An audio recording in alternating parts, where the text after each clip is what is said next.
বন্ধুর লাশ নিয়ে অ্যাম্বুলেন্সে করে তার গ্রামের বাড়ি যাচ্ছি। সময় কাটানোর জন্য ফোনটা বের করলাম। ঠিক সেই মুহূর্তেই মোবাইলে একটা মেসেজ আসে।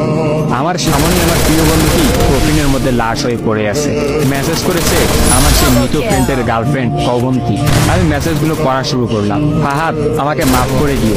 আমি যেই বাবার চোখের দিকে তাকিয়ে কখনো কথা বলতে পারিনি, সেই বাবা যখন অসহায়ের মতো আমার সামনে দুই হাত জোড়ে কান্না শুরু করতে লাগলো, তখন সেই বাবার ভালোবাসার কাছে আমাদের ভালোবাসা হার মেনে গেল।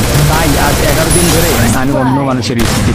তোমাকে কথা দিয়েছিলাম জীবনের শেষ সময় পর্যন্ত তোমার সঙ্গে থাকবো।